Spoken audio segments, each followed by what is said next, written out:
జై సీతారాం. జనక్పూరిలో మనం దర్శించుకోవాల్సిన అతి ముఖ్యమైన ప్రదేశానికి వచ్చేసామండి. అదే ధనుషాధామ్.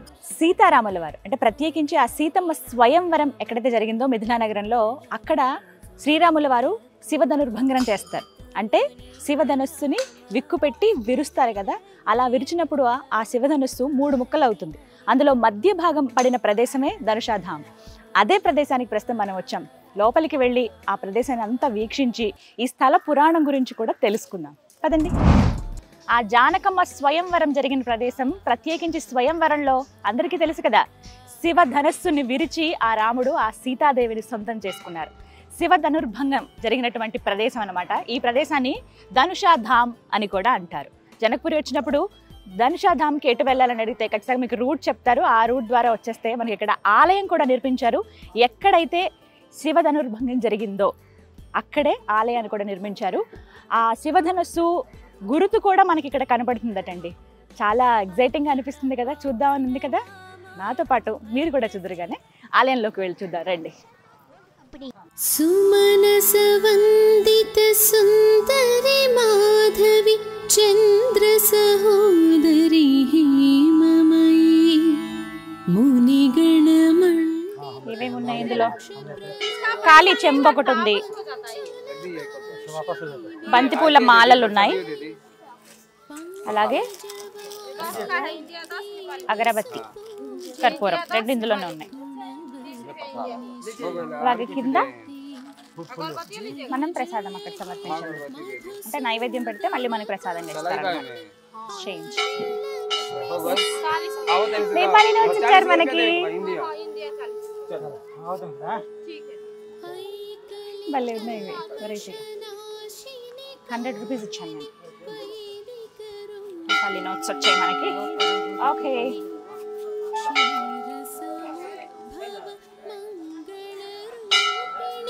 మంత్ర నివాసిని మంత్రనుతే మంగళదాయిని అంబుజవాసిని దేవగణ.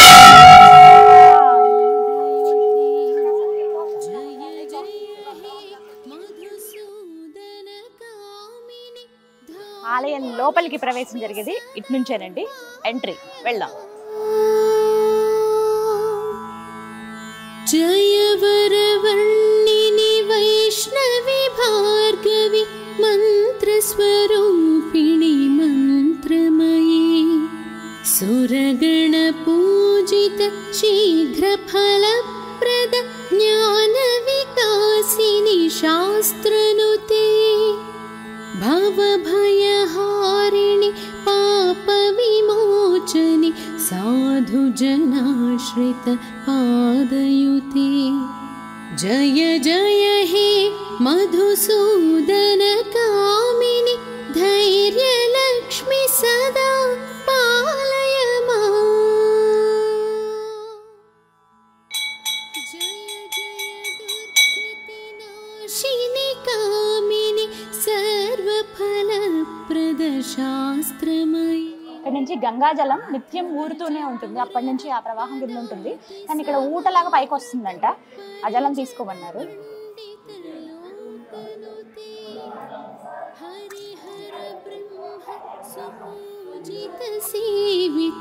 తాపనివారిణి పాదయుతే.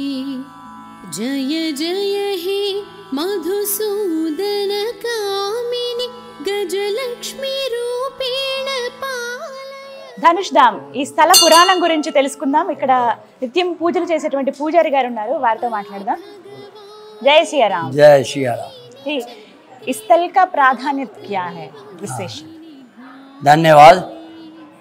ये क्या है कि विष्णु पुराण के अनुसार इनको सत्ययुग की घटना, सत्ययुग में शंकर भगवान ने त्रिपुरासुर राक्षस को मारने के लिए महर्षि दधीची नैमिषारण्य महर्षि दधीची की शरीर दान मांगे, जिंदा शरीर पर नमक लगाए, जिंदा शरीर को कामधेनु गाय से चटवाए और चाटते चाटते शेष रह गए हड्डियाँ विश्वकर्मा को बुलवाए अब बोले इनसे 3 अस्त्र बनाओ। जैसे रीढ़ वाले हड्डियां से वज्र बना, वज्राए इंद्र, और भुजा वाले हड्डियां से सारंग धनुष बने जो विष्णु रखे, और ये मस्तक वाले हड्डियां से पिनाक धनुष बना, पिनाक पानी। वही धनुष से शिवा त्रिपुरासुर संग्राम किए। त्रिपुरासुर संग्राम के बाद वो धनुष शिवा परशुराम को दिए। अब परशुराम ने जनक महाराजा, अब वाल्मीकि रामायण वर्णन कर रहा है, वाल्मीकि कि सीता उत्पन्न हुई पृथ्वी से, वह प्रकट कुमारी भूमि विदारी जनहितकारी बहारी, सीता उत्पन्न हुई, गॉड सीता। तो सीता 7 बरस की थी, तो उनकी माँ सुनैना, मदर सुनैना बोली कि आजा धनुष को सेवा करो। तो सीता गई तो वो धनुष को बाएं हाथ से उठा ली, लेफ्ट से उठाई, राइट से चौका लगाई। अब यही दृश्य देखिए जनक ने क्या किए कि धनुष यज्ञ रचा दिए, सीता स्वयंवरम।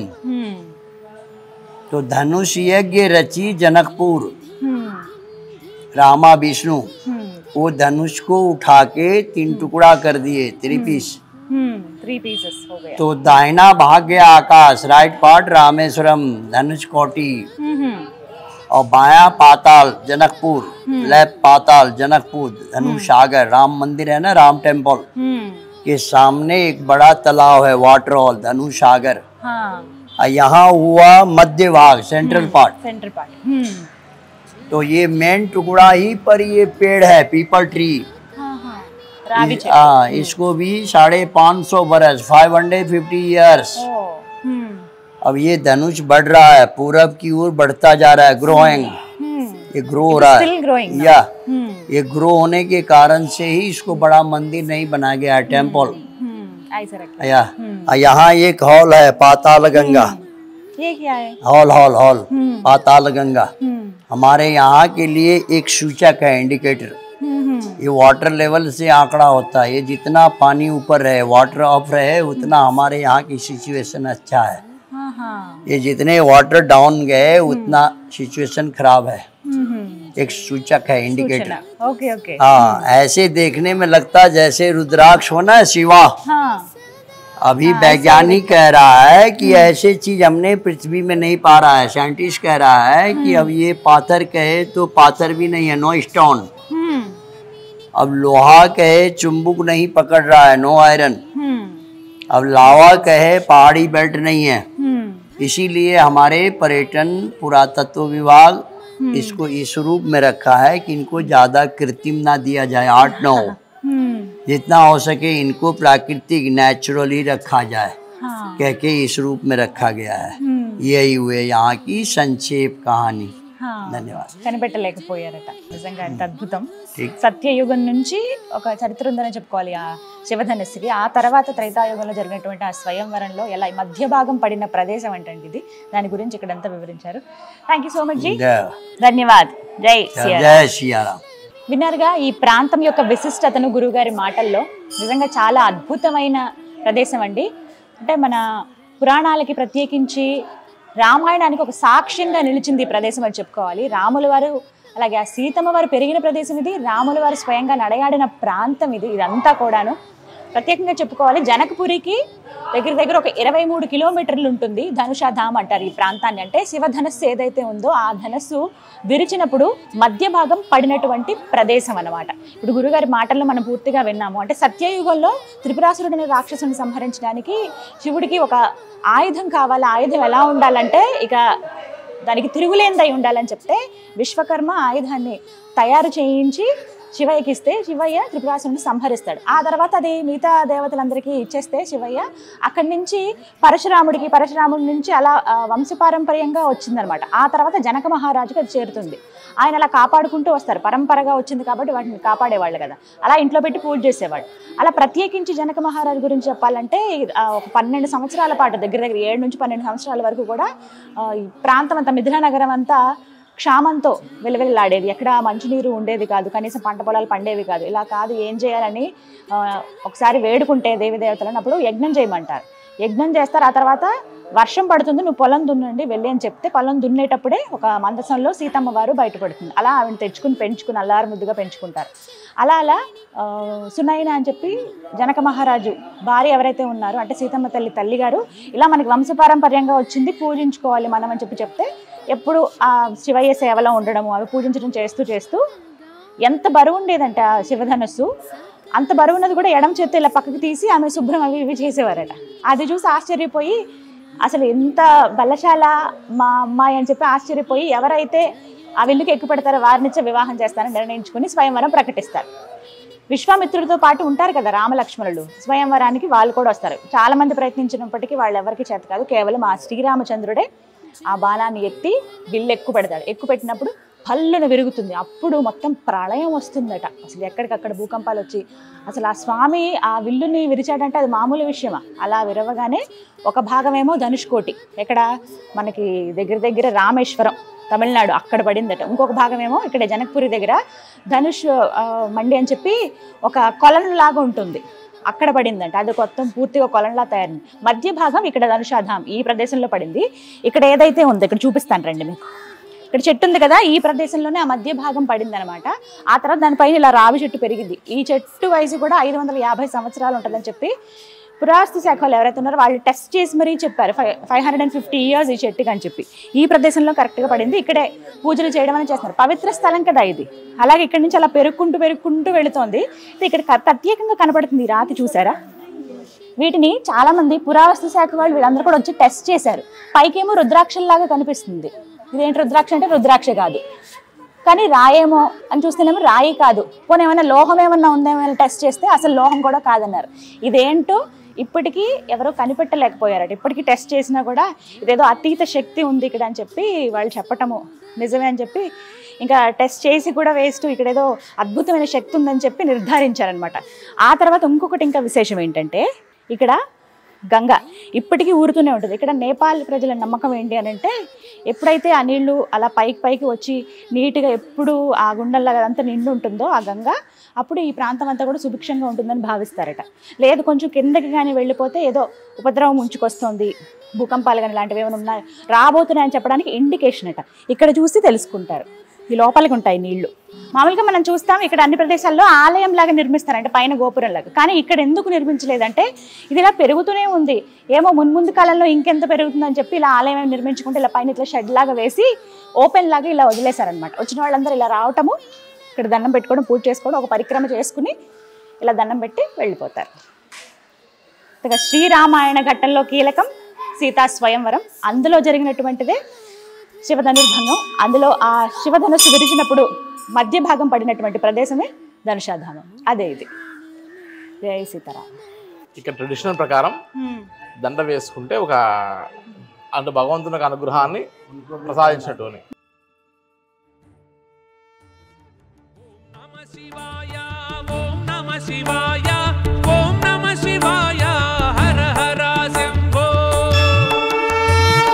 విశ్వదేవాయ విశ్వేశ్వరాయ విశ్వనాథాయ హర హర శంభో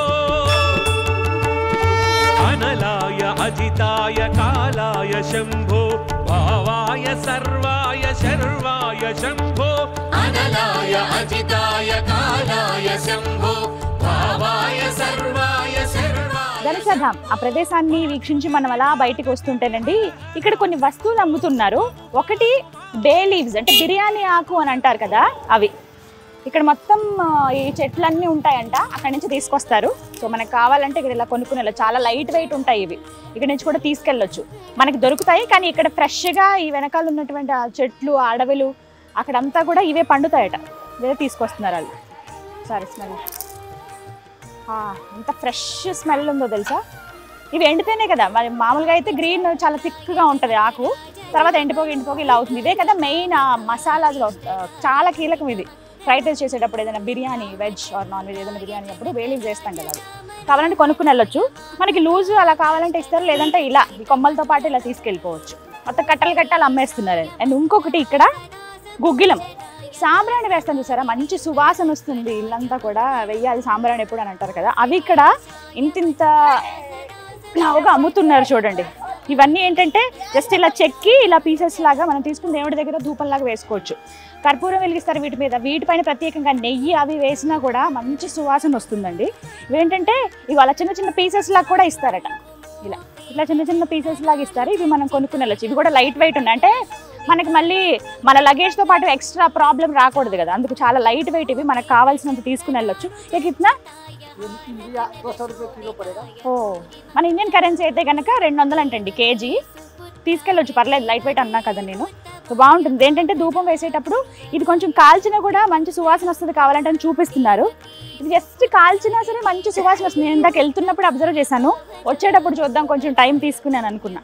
ఇది కూడా కొంచెం అంటే కొద్దిగా ఎక్కువ పీలిస్తే తెలుస్తుంది ఇలా ఉన్నప్పుడు. ఇది బాగా ఎండిపోయింది, ఇది మొత్తం కొంచెం ఇలా కాల్చి ఇచ్చారు. ఇది ఎంత మంచి సువాసన తెలుసా, భలే ఉందండి. మామూలుగా ఇల్లంతా కూడా ధూపం వేయాలి అని చెప్తూ ఉంటారు కదా, ఇది మనం జస్ట్ ఆ స్టాండ్లో పెట్టేసుకుని దీనిపైన కొంచెం నెయ్యి చుక్క వేసినా చాలు, ఇంకా సుమధురంగా వస్తుంది స్మెల్. అయితే చాలా బాగుంది వాసన. జస్ట్ 200 అంట మనకి కేజీ, మనం ఎంత కావాలంటే అంత ప్యాక్ చేసి ఇస్తారు. మనకి ఇలా ఏమంటారు, కొంచెం మేమైతే చెక్కుకుంటాము, కావాల్సిన విధంగా వాడతామని అంటే కనుక ఇలా తీసుకెళ్ళిపోవచ్చు, లేదా చిన్న చిన్న పీసెస్ లాగా కూడా ఇస్తారు. మీరు కనుక ధనుషాధామ్ ఈ ప్లేస్కి వస్తే ఖచ్చితంగా మీకు కనిపిస్తాయి కాబట్టి తీసుకోండి, బాగుంటాయి, మనకు ఉపయోగపడేవి ఇవన్నీ కూడా. అంటే మనం పూజ చేసేటప్పుడు కావచ్చు, మామూలుగా ఇంట్లో ధూపం వేసుకోవడానికైనా కూడా. ఇది అలా మండుతూ ఉన్నా కూడా మనకు ఆ స్మెల్ వస్తుందండి, కొంచెం కాలుతూ ఉంటే. జస్ట్ ఇంకా పెద్ద దొంగలు అలా పెట్టేసినా సరే అది నిత్యం అలా అవుతూనే ఉంటుంది. ఆఫ్ చేద్దాం. ఇంత దూరంలో పెట్టినా కూడా స్మెల్ తెలుస్తుంది. మన దేవాలయాలకు వెళ్ళినప్పుడు అలా వస్తుంది కదా ధూపం, ఆ వాసన అంతా కూడా. ధూప్ స్టిక్స్ అవన్నీ కూడా ఇవే, అందులో కూడా ఇవి మిక్స్ చేస్తారన్నమాట, అందుకే మనకి అంత సువాసన వస్తూ ఉంటుంది. అవన్నీ వీటితోనే తయారవుతాయి. ఇక్కడ ఈ అడవిలోని ఇవన్నీ దొరుకుతాయి. వీళ్ళు పాపం ఇదే జీవనాధారం వాళ్ళకి, తెచ్చి ఇలా అమ్ముతూ ఉంటారు. టూరిస్ట్ ప్లేస్ కదా, చాలా మంది వస్తూ ఉంటారు, వచ్చి ఇక్కడ కొనుక్కుంటూ ఉంటారు.